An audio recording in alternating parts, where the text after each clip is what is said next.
Mummy.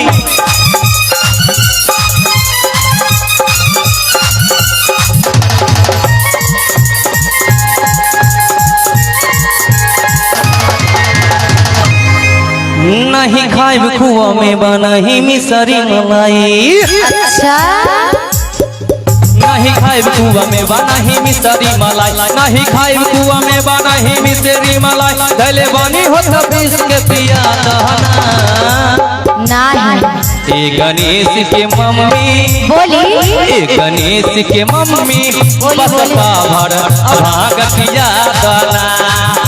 Ganesh की mummy बस पाभर भाग किया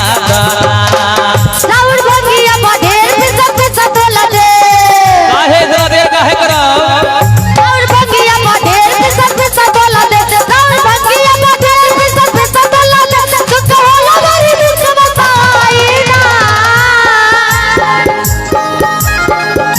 गणेश के पापा गणेश के पापा हमसे भाग पिसाइना।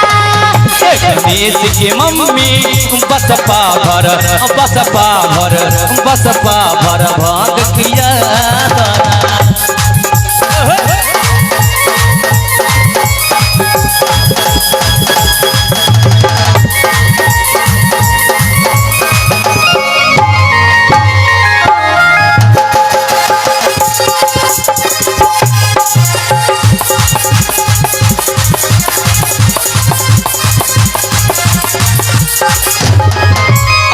तू का कहला तू कि भांग ना पीसे बा काहे ना पीसे बा काहे कि हमार हाथ दुखाता मिक्सी मंगा दे। नहीं खाई न कुआ मलाई मिसरी। नहीं चितबा के भंगिया के साथ बिसरी। नहीं खाई न कुआ मलाई मिसरी। नहीं चितबा के भंगिया के साथ बिसरी। तू न बतिया हमारी न भावे बेहना।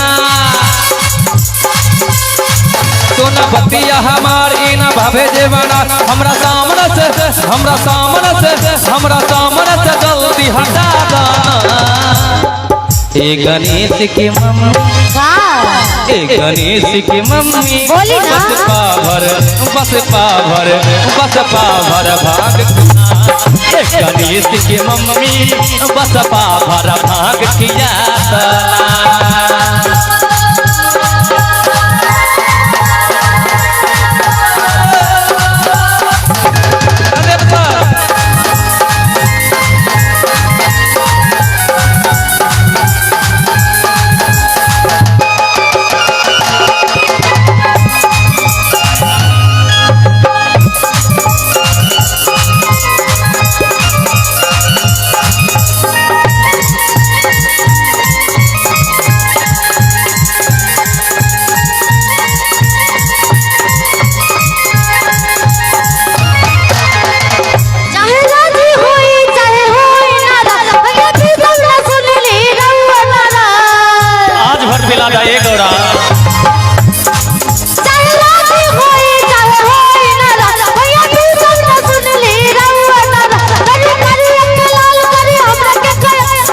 अभी तो आंखें लाल करत नहीं तो है का करम करी आंखें लाल करी हमरा के खाया संग छोड़ी न तना समय नसाई ना। गणेश के पापा गणेश के पापा हमसे भाग पिसाई ना। गणेश के मम्मी बस पाभर भाग किया दना।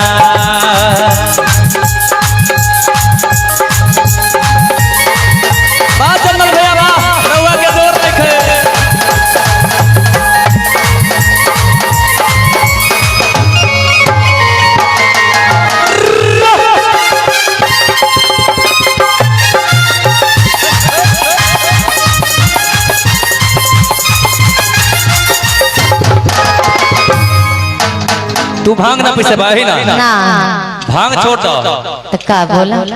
अच्छा भंगिया न देबू त कांडा माला कम मेहनत के काम भाई जल्दी कलो हो ना हो। अच्छा गाना न देबू त भंगिया माला कम मेहनत के काम भाई जल्दी कलो। पता कहां बाती लाम लेके अब मर जा खोजा कहाँ बाती लाम लेके आबा मारी दा बस 4 चिलम बस 4 चिलम बस 4 चिलम भर के पिया ए गणेश के मम्मी ए गणेश के मोह बोली ना बस पा भर भाग पिया दाना ए गणेश के डायटी हमसे भाग पिसाई ना ए गणेश के मम्मी बस पा भर भाग पिया दाना ए गणेश के पापा हमसे भाग पिसाई ना ए गणेश की मम्मी बस पा भर भाग पिया दाना गणेश के पापा हमसे भाग